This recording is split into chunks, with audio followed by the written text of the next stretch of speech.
Барлықтарыңызға сәлем. Бүгін Қамбар мектебінде мектепшілік ғылыми жоба қорғалуда.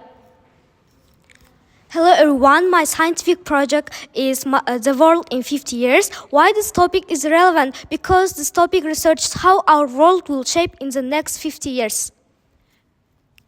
Менің ғылыми жобамның тақырыбы қара сөзден құндылыққа сабақтағы абай ізі. Бұл нәрсе оқушыларға сабақты қызықты өткізу үшін абайдың қара сөздерін сабаққа кіріктіру болып саналады.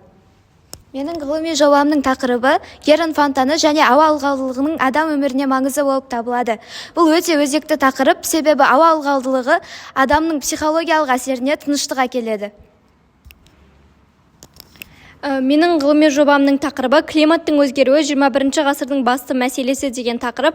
Неге бұл тақырып? Себебі біздің қазіргі қоғамда табиғат ауа ластануы көп болып жатыр. Сол себептен адамдарға, табиғатқа көп пайдасын тигізу жолын іздеп жатырмын.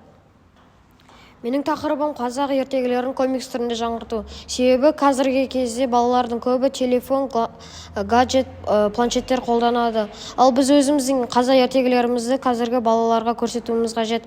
Қазіргі балалар комикс түрінде және қызықты ақпарат түрінде тез қабылдайды.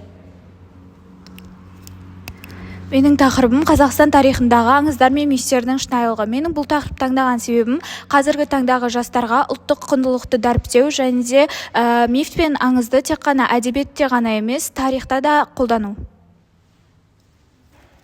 Мен ғылыми жобам тақырыбы экобокс мектептегі пластикті азайту бастамасы. Бұл әлемдегі ең өзекті мәселелердің бірі.